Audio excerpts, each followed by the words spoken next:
73। आज main point से है कि विघ्न लगन का साधन बन जाए, हर बात में कल्याण दिखाई दे। और बाबा ने चश्मा का भी एग्जाम्पल दिया कि जिस कलर का हम चश्मा पहनते हैं हमें हर चीज उसी कलर में दिखाई देता है। और बाबा ने कहा कि विनाश को लोग अकल्याण समझते हैं, लेकिन हमारे लिए कल्याण समाया हुआ है, क्योंकि इससे ही हमें गति सदगति के गेट्स खुलेंगे। और बाबा ने कहा कि सभी में कल्याण भरा हुआ है, ऐसे निश्चय बुद्धि होकर चलो तो एक रस अवस्था हो जाएगी। इस तरह आज बाबा ने लगन का साधन विघ्न इसके बारे में बता रहे हैं। तो हम मुरली तो बहुत छोटी है, हम उसको पढ़ेंगे अभी और सभी बाबा की याद में मुरली सुनेंगे, गहराई से इसका अनुभव करेंगे। लगन का साधन विघ्न, वरदाता सर्व कल्याणकारी, विघ्न विनाशक बाबा बोले। वरदाता सर्व कल्याणकारी, विघ्न विनाशक बाबा बोले। वरदान भूमि से वरदाता द्वारा सर्व वरदानों को प्राप्त करके क्या तीव्र पुरुषार्थी बनते जा रहे हो? बाबा प्रश्न पूछ रहे हैं कि वरदान भूमि से वरदाता द्वारा सर्व वरदानों को प्राप्त करके क्या तीव्र पुरुषार्थी बनते जा रहे हो? जब भी हम मधुबन में जाते हैं तो हमारी स्थिति भी क्या हो जाती है, बहुत ही पावरफुल हो जाती है।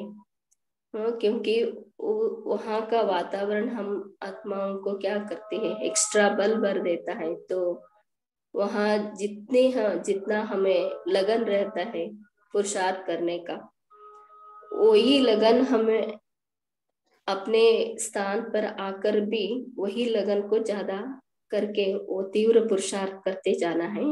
पुरुषार्थ की चाल में जो परिवर्तन किया है वह अविनाशी किया है या अल्पकाल के लिए?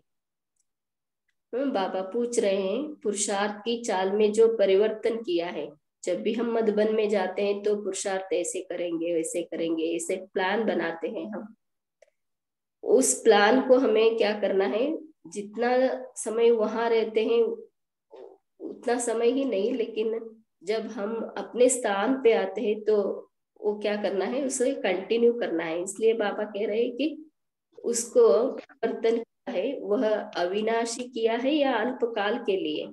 बाबा पूछ रहे, कैसे भी कोई परिस्थिति आए, कैसे भी विघ्न हिलाने के लिए आ जाए, लेकिन जिसके साथ स्वयं बाप सर्वशक्तिमान है उनके सामने वह विघ्न क्या है? जब भी हम पुरुषार्थ में तीव्रता लाने की जो संकल्प करते हैं, हमारे स्थान पे आने के बाद क्या होता है, नहीं हम तो करना चाहते थे लेकिन ये विघ्न आया इसलिए हम कर नहीं पा रहे हैं, विघ्न हमारे पुरुषार्थ में रुकावट ला रही है, ऐसे हम बहाना बनाते रहते हैं। तो बाबा उसके लिए कहते हैं कि कैसे भी विघ्न हिलाने के लिए आ जाए, लेकिन जिसके साथ स्वयं बाप सर्वशक्तिवान है उनके सामने वह विघ्न क्या है? बाबा प्रश्न पूछ रहे हैं। हमारे साथ सर्वशक्तिवान बाबा है तो विघ्न भी क्या हो जाता है, विघ्न नहीं लगता है। उनके आगे विघ्न परिवर्तन हो क्या बन जाएगा? बाबा पूछ रहे हैं, उनके आगे विघ्न परिवर्तन हो क्या बन जाएगा? विघ्न लगन का साधन बन जाएंगे। विघ्न क्या होता है, लगन का साधन बन जाएंगे। अभी स्कूल में भी बच्चे जाते हैं तो वो परीक्षाएं पास करेंगे तो आगे बढ़ेंगे, इसलिए हमारे जीवन में भी जो विघ्न आता है वो हमें आगे बढ़ने का साधन बन जाए। इसलिए बाबा क्या कहते हैं, विघ्न लगन का साधन बन जाएंगे। इसलिए माताओं का भी हम बहुत एग्जाम्पल सुनते हैं, उनके घर में कितना विघ्न आता है, पवित्रता से भी विघ्न लगता है, लेकिन वो विघ्न ही उनको क्या करता है, लगन। जितना हम बाबा की याद में मगन हो जाते हैं तो विघ्न लगन का साधन बन जाता है। तो विघ्न लगन का साधन बन जाएंगे, हर्षित होंगे ना। बाबा प्रश्न पूछ रहे हैं, हर्षित होंगे ना।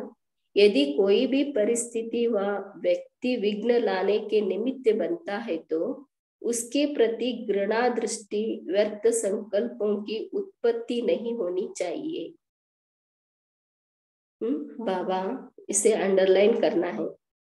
यदि कोई भी परिस्थिति व व्यक्ति विघ्न लाने के निमित्त बनता है, हमारे जीवन में कोई भी परिस्थिति आती है या कोई भी व्यक्ति हमें विघ्न डालता है, विघ्न डालने के लिए निमित्त बनता है, तो उनके प्रति हमारी दृष्टि क्या होनी चाहिए, घृणा दृष्टि नहीं होनी चाहिए, व्यर्थ संकल्पों की उत्पत्ति नहीं होनी चाहिए, उनके प्रति हमारे व्यर्थ संकल्प नहीं चलने चाहिए, लेकिन उसके प्रति वाह वाह निकले। लेकिन हमें क्या करना है, उनके प्रति भी वाह वाह निकले। माना वो भी जो भी परिस्थिति आई है या व्यक्ति विघ्न रूप बना है, तो वो क्या कर रहा है, हमें आगे बढ़ाने के लिए आया है, ऐसे हमें समझना चाहिए। उनके प्रति घृणा दृष्टि नहीं रखनी चाहिए। अगर यह दृष्टि रखो तो आप सभी की श्रेष्ठ दृष्टि हो जाएगी। बाबा इसे अंडरलाइन करना है कि अगर यह दृष्टि रखो तो आप सभी की श्रेष्ठ दृष्टि हो जाएगी। इस तरह हम दृष्टि रखेंगे तो हमारी श्रेष्ठ दृष्टि हो जाएगी। कोई कैसा भी हो, लेकिन अपनी दृष्टि और वृत्ति सदैव शुभ चिंतक की हो और कल्याण की भावना हो। बाबा कह रहे हैं कि कोई कैसा भी हो, उनके प्रति क्या होना चाहिए, हमारी दृष्टि और वृत्ति सदैव शुभ चिंतक की हो और कल्याण की भावना हो। हर बात में कल्याण दिखाई दे, हर बात में कल्याण दिखाई दे। कल्याणकारी बाप की संतान कल्याणकारी होना। बाबा कह रहे हैं कि हम सब क्या हैं, कल्याणकारी बाप के संतान हैं। तो हमें भी क्या करना चाहिए, कल्याणकारी होना चाहिए। कल्याणकारी बनने के बाद कोई भी अकल्याण की बात हो नहीं सकती। बाबा कहते हैं कि कल्याणकारी होने के बाद कोई भी अकल्याण की बात हो नहीं सकती। यह निश्चय और स्मृति स्वरूप हो जाओ तो आप कभी डगमगा नहीं सकेंगे। बाबा कहते हैं यह निश्चय और स्मृति स्वरूप हो जाएंगे तो कभी हम डगमगा नहीं सकते। और बाबा कह रहे हैं कि जैसे कोई हरा या लाल चश्मा पहनता है तो उसको सभी हरा अथवा लाल ही दिखाई पड़ता है। अभी बाबा चश्मा की बात कह रहे हैं कि कोई भी व्यक्ति जो हरा चश्मा पहनता है तो उसको हरे ही दिखाई देंगे, लाल चश्मा पहनता है तो लाल ही दिखाई देगा। वैसे आप लोगों के तीसरे नेत्र पर कल्याणकारी का चश्मा पड़ा है। इसे एग्जाम्पल दे रहे हैं बाबा। ऐसे आप लोगों के तीसरे नेत्र पर कल्याणकारी का चश्मा पड़ा है। तीसरा नेत्र है ही कल्याणकारी। बाबा इस संगम युग भी कल्याणकारी है और संगम युग में बाबा जो तीसरा नेत्र दिया है वो भी कल्याणकारी है। उसमें अकल्याण दिखाई पड़े यह हो नहीं सकता। बाबा कह रहे हैं कि उसमें अकल्याण दिखाई पड़े यह हो नहीं सकता। जिसको अज्ञानी लोग अकल्याण समझते हैं, लेकिन आपका उस अकल्याण में ही कल्याण समाया हुआ है। अज्ञानियों को क्या होता है, जो भी परिस्थितियां आती है उसमें अकल्याण समझते हैं, लेकिन बाबा कहते हैं हम लोगों के लिए वो क्या है, अकल्याण में भी कल्याण समाया हुआ है। इसलिए बाबा हम यज्ञ में भी देखते हैं, जब पार्टीशन हुआ 1950 में, माउंट आबू आए, तो उस समय क्या हुआ, वहाँ कराची में बहुत गर्मी रहती थी, लेकिन माउंट आबू आने के बाद सर्दी के कारण यज्ञ में गर्म कपड़े नहीं थे, इसलिए सभी यज्ञवत्स बीमार पड़ने लगे और बेगरी पाठ भी शुरू हुआ। तो ये तो दृश्य दूसरों को क्या अकल्याण का दिखाई देता, लेकिन उससे क्या हुआ, जब बेगरी पाठ शुरू हुआ तो बाबा सभी बच्चों को क्या किया, सेवा के लिए दूसरे स्थान में भेज दिए। तो कल्याण का सेवा का पाठ शुरू होना था, तो ये दृश्य यज्ञ में आया। तो ये इसमें भी क्या है, अकल्याण दिखाई देता था, लेकिन इसमें कल्याण समाया हुआ था। जैसे लोग विनाश को अकल्याण समझते हैं, लेकिन आप समझते हो कि इससे ही सदगति के गेट्स खुलेंगे। अभी विनाश के बाद आता है तो लोग क्या समझते हैं, इसमें अकल्याण है ऐसे समझते हैं, लेकिन बाबा कहते हैं कि इसमें भी आप समझते हो इससे ही सदगति के गेट्स खुलेंगे। विनाश होगा तो क्या होगा, स्वर्ग की स्थापना होगी, मुक्ति, जीवन मुक्ति की प्राप्ति होगी, इसमें हमें कल्याण दिखाई देता है, लेकिन अज्ञानियों के लिए ये अकल्याण होता है। तो कोई भी बात सामने आती है, सभी में कल्याण भरा हुआ है।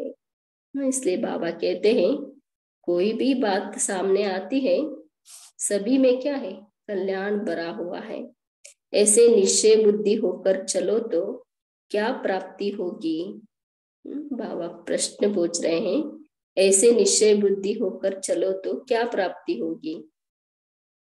एक रस अवस्था हो जाएगी। जब भी हमारे जीवन में कोई भी विघ्न आता है तो पहले क्या होता है, निश्चय में डगमगाते हैं, तो अवस्था नीचे ऊपर होती रहती है। तो इसलिए बाबा कह रहे हैं कि ऐसे निश्चय बुद्धि होकर चलो तो क्या हो जाएगी, एक रस अवस्था हो जाएगी। किसी भी बात में रुकना नहीं चाहिए। पहले क्या करते हैं हम, जो भी विघ्न आता है तो हमारे पुरुषार्थ ढीली हो जाती है, रुक जाते हैं। इसलिए बाबा कह रहे हैं कि किसी भी बात में रुकना नहीं चाहिए। जो रुकते हैं वे कमजोर होते हैं। जो रुकते हैं वो कमजोर होते हैं, महावीर कभी नहीं रुकते।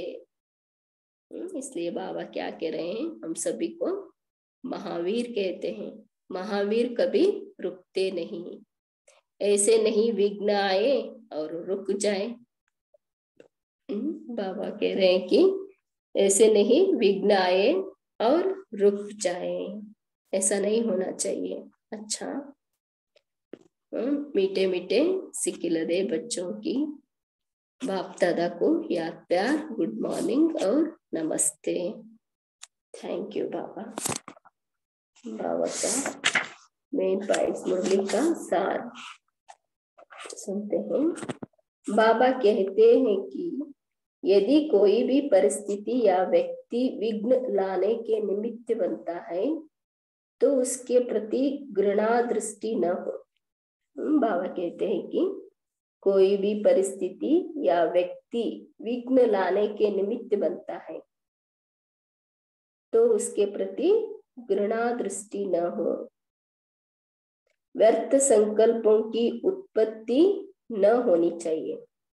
जो भी हमारे जीवन में विघ्न डालता है तो पहले क्या करते हैं उसके प्रति ये व्यक्ति ऐसा है वैसा है ऐसे व्यर्थ संकल्प उत्पन्न हो जाते हैं ना। इसलिए बाबा कहते हैं उनके प्रति घृणा दृष्टि न हो, व्यर्थ संकल्प की उत्पत्ति नहीं होनी चाहिए, लेकिन उसके प्रति वाह वाह निकले, क्योंकि उसी विघ्न से तुम्हारी लगन बढ़ेगी। जो भी विघ्न आता है, तो यज्ञ में भी विघ्न जब आता था तो दादियों ने भी क्या किया,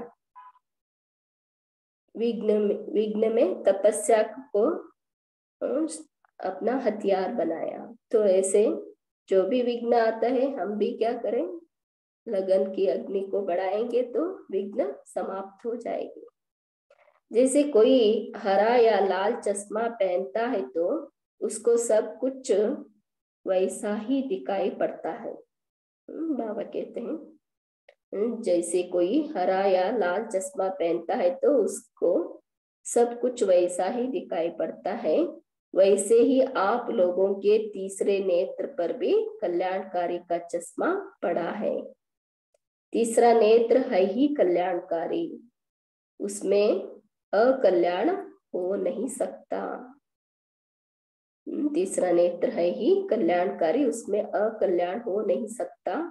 हर बात में तुम्हारा कल्याण ही है। अगर यह बात हरेक की बुद्धि में रहे तो सभी की एक रस अवस्था हो जाएगी। बाबा कहते हैं यह बात तुम्हारे हर बात में तुम्हारा कल्याण ही है। अगर यह बात हरेक की बुद्धि में रहे तो सभी की एक रस अवस्था हो जाएगी। अच्छा, ओम शांति। अभी हम सब 1 मिनट साइलेंस में रहकर और मुरली की चर्चा भी करेंगे और अपना एक्सपीरियंस भी शेयर करेंगे। ओम शांति।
शांति।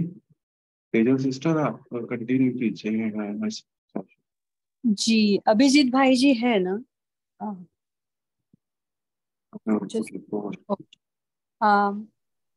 अभी हम बाबा के पॉइंट शेयर कर सकते हैं। सुमो आप बताइए। बोल सकते हैं आपने, जिसने हैंड रेस किया है। सुमो सुमो सुबेदी। ओम शांति। ओम शांति।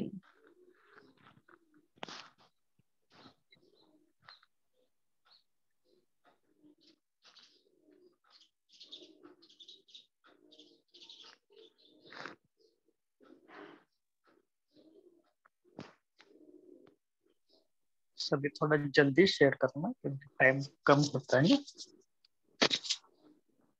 तो जो भी शेयर करना है।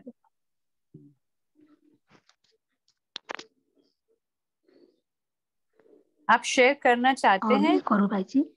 हाँ जी, सुमो दीदी आप शेयर करें। ओम शांति। गुड मॉर्निंग सभी परिवार को।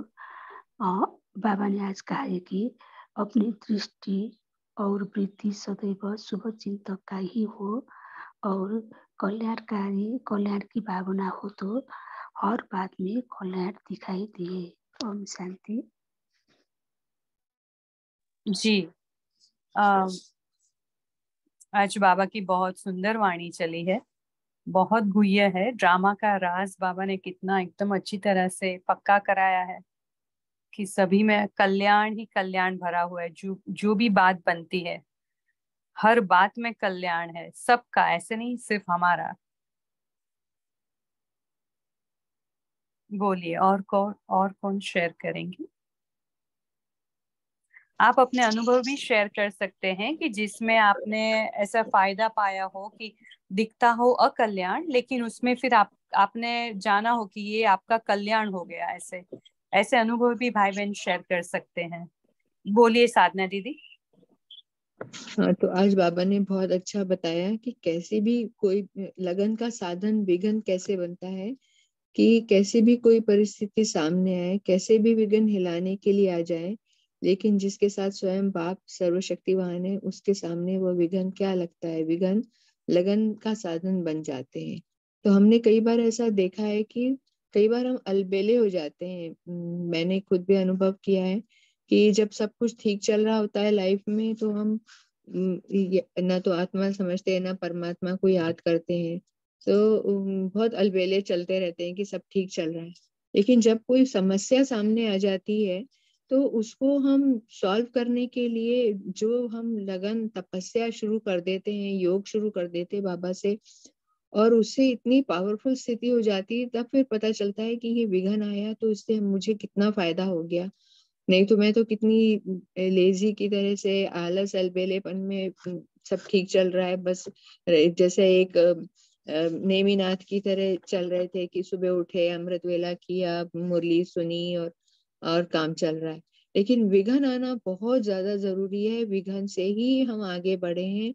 नहीं तो तब हम सर्वशक्तिमान का साथ भी लेते हैं, नहीं तो बाबा को तो हम मतलब छोड़ ही देते थे जब हमारी स्थिति मतलब कोई परिस्थिति नहीं है जीवन में। तो परिस्थिति और व्यक्ति विघ्न लाने के निमित्त बनता है, तो हमें एक स्पेशल पावर आ जाती, मैंने अक्सर यह महसूस किया है। और फिर बाद में वाह निकलता है उस व्यक्ति के प्रति, उस परिस्थिति के प्रति, कि इसकी वजह से आज मैं इतनी ऊपर आ गई। ये स्थिति अगर मेरे जीवन में नहीं आती तो मैं वो पुरानी दुनिया में लौकिक दुनिया वालों जैसी ही बनी रहती। ओम शांति।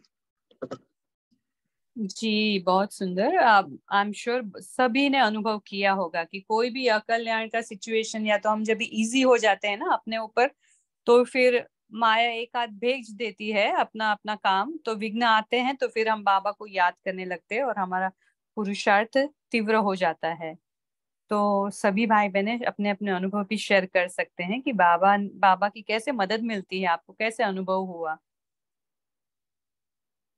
तभी भी दिल से निकलता है कि वाह मेरे बाबा, आपकी तो नजर हमारे ऊपर ही है। जब भी हम बाबा को याद करने बैठते हैं तो दिल से भी अंदर लगता है कि हाँ बाबा, आप मेरे साथ ही हो, अच्छा हुआ ये विघ्न आया तो हम आपके और नजदीक आ गए।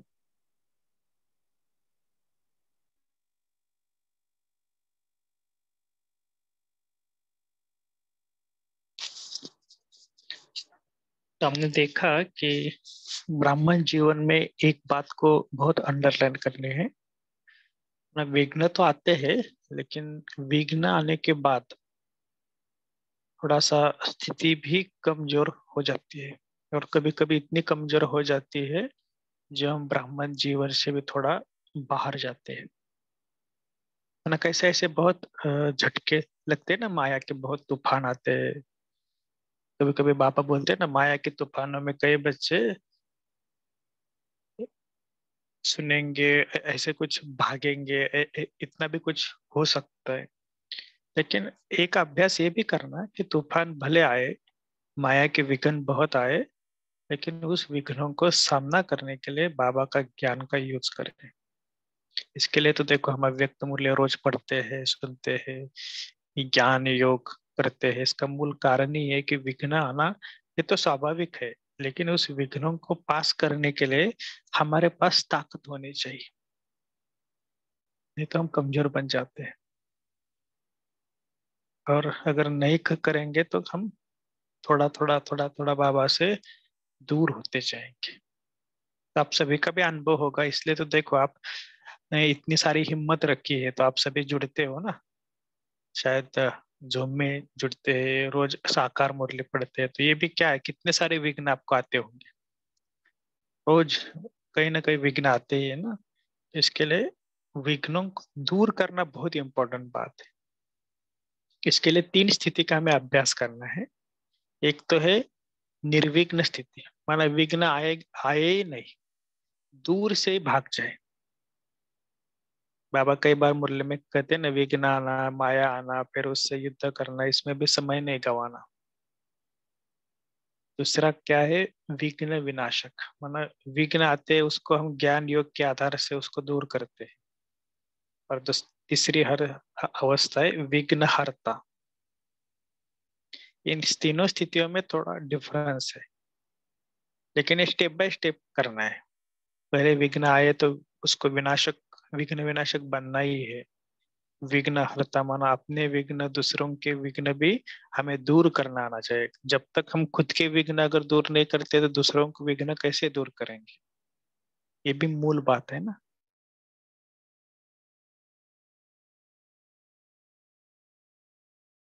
कि विघ्न आए ही नहीं, दूर से ही भाग जाए, तब हम थोड़ा आगे आगे स्थिति में ना, ये आपको थोड़ा ज्ञान की डीप बातें सुना रहे, तो ऐसे ऐसे हमें अभ्यास करना है। ठीक है, तो आज की मुरली के अनुसार हमारी अवस्था, इसके लिए सोमान जो है ना, मैं निर्विघ्न आत्मा हूँ, मैं विघ्न विनाशक आत्मा हूँ, मैं विघ्न हरता आत्मा हूँ। तो ऐसे विघ्न के बारे में हम सोमान लेकर उसको स्टेप बाय स्टेप अभ्यास कर सकते हैं। अच्छा, ओम शांति। बाकी भी ग्रुप में बोल सकते हैं जिन्होंने अभी तक बोला नहीं। ओम शांति। आज बाबा ने कहा है कि कोई भी बात सामने आती है, सभी में कल्याण भरा हुआ है, इससे निश्चय बुद्धि होकर हमें चलना है। तो उससे हमें प्राप्ति यह होगी कि एक रस अवस्था हमें मिलता है। और बाबा ने कहा कि किसी भी बात में हमें रुकना नहीं चाहिए, जो रुकते हैं वे कमजोर होते हैं। तो महावीर कभी नहीं रुकते, ऐसे नहीं विघ्न आए और रुक जाए। तो जब भी कोई विघ्न आता है तो मैं आत्मा हमेशा ये समझती हूँ कि शिव बाबा कल्याणकारी है, ड्रामा भी कल्याणकारी है और ये संगम युग भी कल्याणकारी है। तो हर बात में कल्याण होना ही है और ये विघ्न तो हटेगा ही। इसे मैं समझकर आगे चलती हूँ। शांति। तो हर बात में कल्याण आपको दिखाई पड़ता है क्या, लेकिन प्रैक्टिकली? उस वक्त नहीं दिखता, पर बाद में जब मैं देखती हूँ तो वो विघ्न हट जाता है और दिखाई देता है। जैसे एक बार ऐसा हुआ कि कोरोना के बाद मुझे जॉब नहीं, मैंने जो हॉस्पिटल में जॉब करती थी उसमें मुझे छोड़ना पड़ा। और उसके बाद मैंने जॉब ट्राई कर रही थी पर मिल नहीं रहा था, कोई भी हॉस्पिटल में ट्राई मिल नहीं रहा था कि हाँ आ रहा है वेट कीजिए, वो नहीं बुला रहे थे। तो ठीक है, तो मैं जब ऐसे 1.5 साल तक घर में ही थी, तो मुझे तो यूट्यूब में और जूम में ज्वाइन होकर मुझे ऐसा कुछ फर्क नहीं पड़ रहा था। फिर भी मेरे रिलेटिव्स, मेरे लोग, एक माता पिता, उनको थोड़ा सा ये डेंटिस्ट होकर भी ये घर में पड़ रही है, उनको थोड़ा सा तकलीफ हो रहा था और वो मुझे बोल रहे थे आपको जॉब करना है। तो ऐसे हुआ कि हमारे वो फ्रॉड आया घर में, और जो हमारे घर में रेंट में था शॉप, वो निकल के गए। तो पहले तो मुझे अच्छा नहीं लगा कि फ्लड आया, और वो इतने साल से, लगभग 15-20 साल से हमारे घर में थे, वो चले गए और पूरा हमें साफ भी करना पड़ा घर को। फिर बाद में तो वो खाली था, तो मैंने पिताजी को कहा कि मुझे क्लिनिक खोलना है। तो उन्होंने कहा ठीक है। तो वो भी अच्छा ही हुआ। पहले जब हम सोचते थे कि हम घर में पड़े, वो विघ्न था, और घर में फ्लड आया, वो भी विघ्न था। फिर ये सब देख के जब मैंने अपनी को हिम्मत करके क्लिनिक खोला बाबा की मदद से, तो उसमें कल्याण ही हुआ। तो ठीक है, ठीक हुआ, अच्छा हुआ। ओम शांति। जी, देखो एक बात, जैसे अभी का अनुभव सुना ना, कोई भी विघ्न आता है ना, तो उसमें या कुछ बात होती है तो उसमें कल्याण दिखाना चाहिए, देखना चाहिए, ये आदत लगानी है। कभी कभी क्या होता है, छोटी सी बात होती है, हम कहते हैं कि ये हुआ, इतना बड़ी करते हैं ना। इसलिए कोई भी बात हो उसमें हमें कल्याण दिखाई देना पड़ना चाहिए। इसके लिए बाबा ने चश्मे का उदाहरण दिया ना, हर बात में कल्याण, और वो प्रैक्टिकली दिखाई देना पड़ा। ऐसे नहीं केवल आज हम मुरली सुन रहे हैं इसलिए हम ये पॉइंट शेयर करें, नहीं, हर वक्त कुछ भी अकल्याण हो ही नहीं सकता ब्राह्मणों के जीवन में। इसलिए एक स्लोगन याद रखना कि कुछ बुराई में भी अच्छाई को सोचो, अच्छाई का वर्णन करो, और अच्छा अच्छा कहते चलो तो अच्छा हो जाएगा। कुछ भी बुराई का कार्य होता है ना, तो उसमें अच्छाई समाई हुई है, उसको देखना है, सोचना है, वर्णन करना है। समझ लो नुकसान हुआ तो क्या बोलना कि ज्यादा कुछ नुकसान नहीं हुआ, हो जाएगा। हाय मेरा जीवन क्यों, ये क्यों हुआ, वो क्यों हुआ, कई कितनी सारी बातें होती है ना। तो ऐसे लिए प्रैक्टिकली सोचना चाहिए। ठीक है, तो ये आज की मुरली से हम लेकर जाना, मुझे कल्याण की बातें सोचना ही है। ठीक है ना, और कोई शेयर करेंगे? जिन्होंने नहीं किया वो थोड़ा शेयर करना। अच्छा,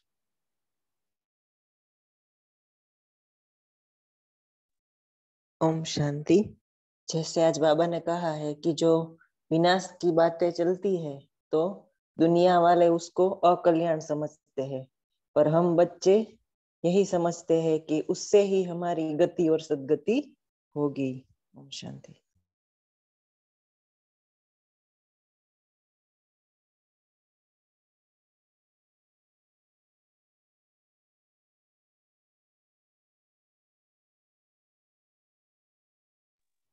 ओम शांति। जैसे बाबा हमें कहते हैं ना कि आपको अपनी अवस्था एकदम अचल अडोल बनानी है, तो यहाँ बाबा ने बहुत ही सुंदर विधि भी बताई कि सभी में कल्याण भरा हुआ है, ये निश्चय बुद्धि होकर चलेंगे तो प्राप्ति इसमें क्या होगी, एक रस अवस्था। तो एक रस अवस्था ही हमें बनानी है ना, क्योंकि साकार वाणी में भी आपकी कल और हमारी आज की साकार जो वाणी है उसमें भी बाबा ने यही कहा कि कुछ भी हो जाए, इतना प्रवृत्ति में रहते हुए बाप को याद करो कि कोई भी समय कोई भी चीज की याद ना आए, सिर्फ बाबा ही याद रहे। तो वो है एक रस अवस्था, अचल अडोल अवस्था। तो वो बनाने का तरीका भी यही है कि ड्रामा भी कल्याणकारी, बाबा भी कल्याणकारी, और मैं भी कल्याणकारी आत्मा मेरे बाबा की तरह। तो सब जब कल्याणकारी चश्मा पहन लेंगे ना, तो ड्रामा हमारा फिक्स हो जाएगा बुद्धि में कि ड्रामा ही कल्याणकारी है, जो हो रहा है हमारे कल्याण के लिए और सबके कल्याण के लिए हो रहा है। तो आज बाबा ने बहुत ही बढ़िया की दे दी है हमें। ओम शांति।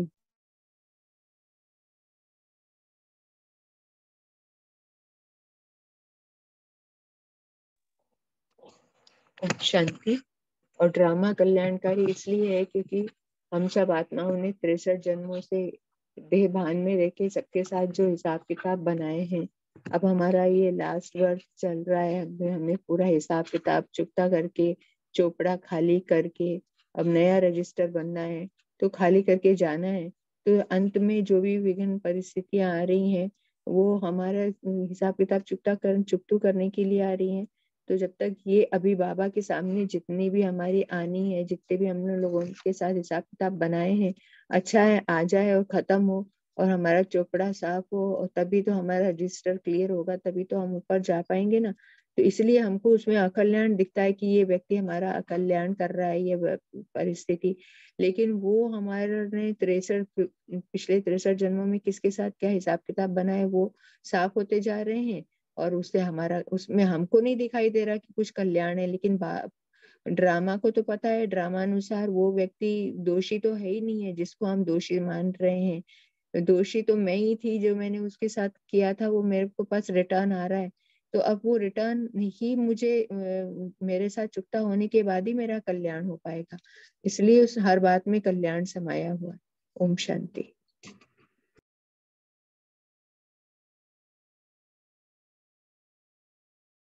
बाबा कहते हैं ना कि सभी को अपना चौपड़ा क्लियर करना है, क्लीन करना है, चाहे मार से करो चाहे बाप को प्यार करके करो। तो हमें ही हमें तो बाबा ने अभी सिलेक्ट कर लिया है, लेकिन हम अभी ढीले ढाले नहीं रहे।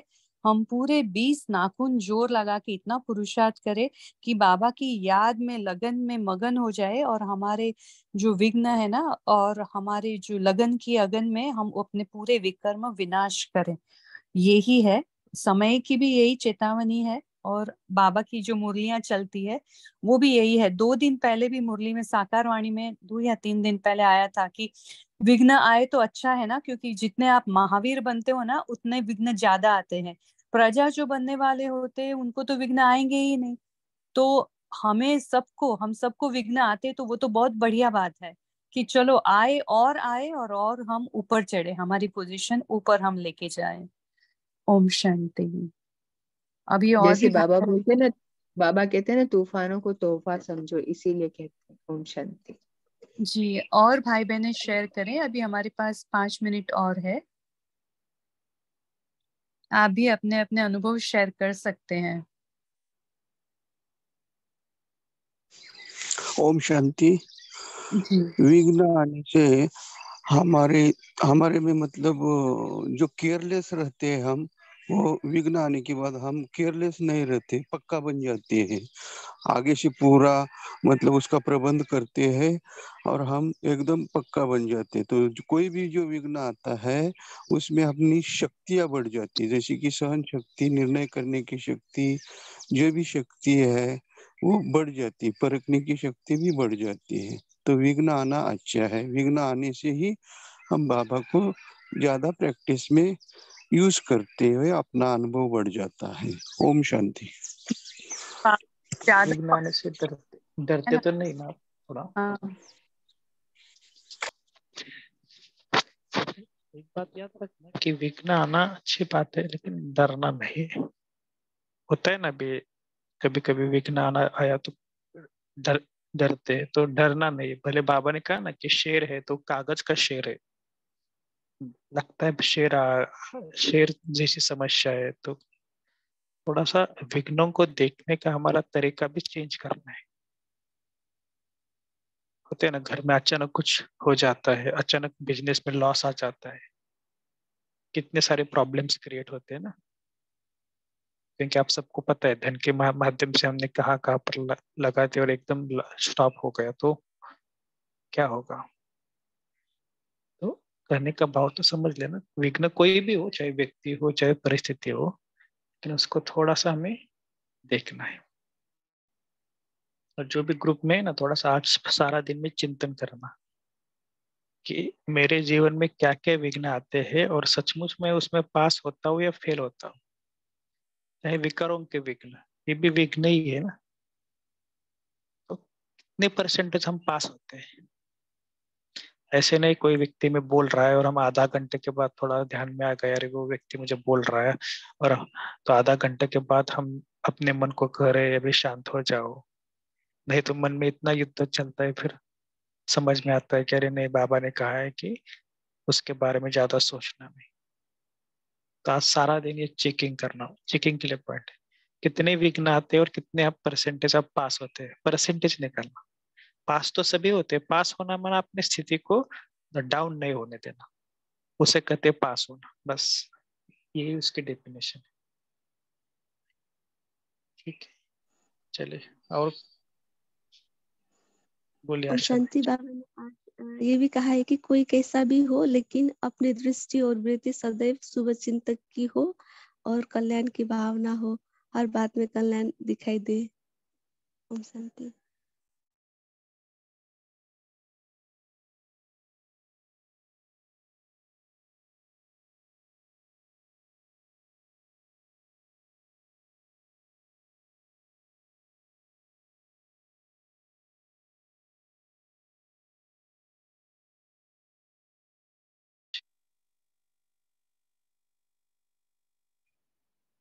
तो लास्ट में सभी एक बात को याद रखना कि अगर किसी को ज्यादा ही विघ्न आते, फॉर एग्जाम्पल, और आप बार बार थोड़ा सा अपने पुरुषार्थ में कुछ ना कुछ विघ्न आ रहे हैं ना, तो उसको दूर करने के लिए या तो योग के लिए तो सभी ने बताया बाबा को पुरुषार्थ करना, योग करना, साथ साथ दुआओं का खाता भी थोड़ा जमा करना, पुण्य का खाता। इससे भी विघ्न, माना कई विघ्न ऐसे होते कि बहुत सारे समुद्र शरीर के हिसाब किताब वो तो है ही, लेकिन बहुत सारा अगर हिसाब किताब रहा हुआ है ना, तो थोड़ा सा उसको ज्ञान और योग से तो हम चुप तो कर ही रहे हैं, लेकिन फिर भी उसको और तरीके से यूज करने के लिए थोड़ा पुण्य का खाता, दुआओं का खाता भी आप जमा करते चलो, इससे भी काफी सारे विघ्न दूर हो जाते हैं। ठीक है ना? ओके। तो आज सारा दिन में यही थोड़ा अभ्यास करेंगे कि विघ्नों की लिस्ट निकालो और क्या क्या विघ्न आ रहा है उसको अच्छी तरह समझो। ऐसे नहीं विघ्न आया नहीं, समझो व्यक्ति द्वारा विघ्न, परिस्थिति द्वारा विघ्न, क्या विघ्न है, उस समय बाबा का कौन सा ज्ञान का पॉइंट यूज करना है, कौन सी योग की शक्ति यूज करना है। हमारा टारगेट ये रहना चाहिए कि हमें फुल पास होना है, केवल पास नहीं, फुल पास। तो ज्ञान का और योग का किस समय किस विधि से यूज करना है, ये आप थोड़ा चिंतन करना। होता है ना सारे दिन में मुझे ये व्यक्ति मिलने वाले हैं, ये तो पता है, ये हमें ऑफिस में जाके बॉस मुझे ये बोलने वाला है, हमें पता है। फिर उसके प्रति क्या वाइब्रेशन करना, क्या सम्मान का अभ्यास करना, अंदर क्या अभ्यास करना, वो पहले डिसाइड करना, और फिर जाकर वहां जाकर हम उस प्रकार का अभ्यास करना, और फिर देखना कि हमारे अंदर की स्थिति डाउन तो नहीं होगी। ऐसे ऐसे थोड़ा एक प्रैक्टिकल अभ्यास करना। अच्छा, ओम शांति।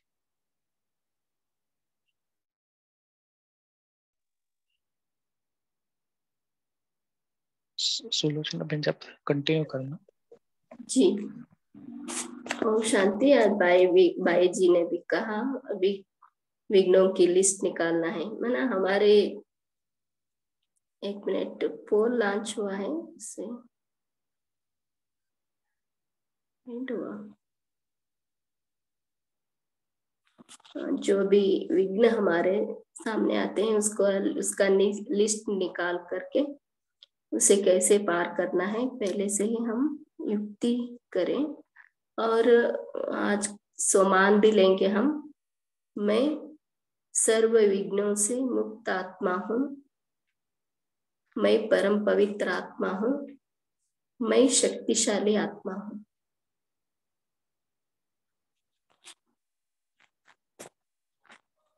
ये 3 सोमान हम लेंगे। अभी हम बाबा की याद में बैठेंगे।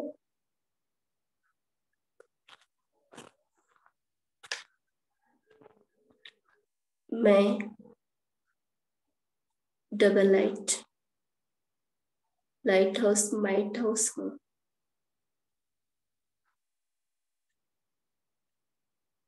मेरे अंग अंग से लाइट माइट फैल रही है। मेरे चारों ओर लाइट माइट की ओरा बन गया है। मैं आत्मा इसके बीच अपने को बैठा हुआ अनुभव कर रही हूँ।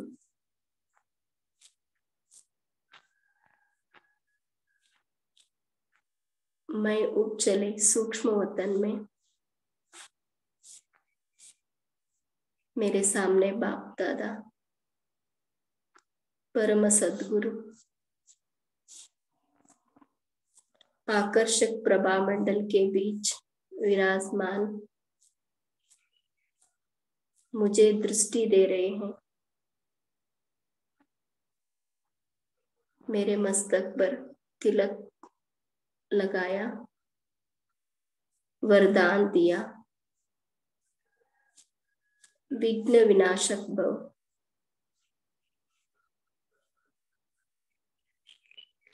अपना वरदानी हाथ मेरे सिर पर रख दिया।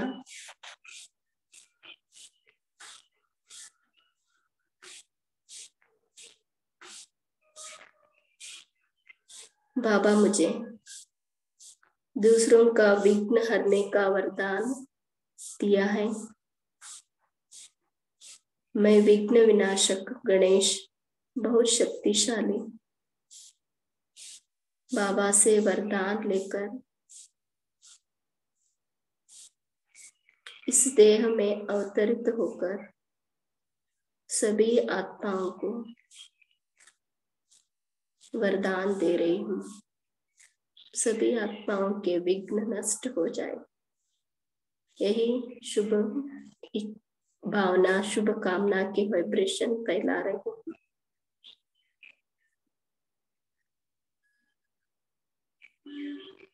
ओम शांति। Thank you.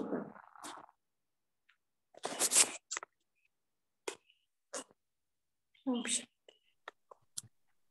शांति। ओम शुक्रिया। गुड कल नाइट। कल कल हमारा बफर डे, कल संडे, सभी ज्वाइन। ओम शांति सभी को। Thank you. Thank you everyone. Have a good day. Om Shanti. ओम शांति। ओम शांति। Thank you Baba, thank you परिवार। ओम शांति। गुड मॉर्निंग शिव बाबा।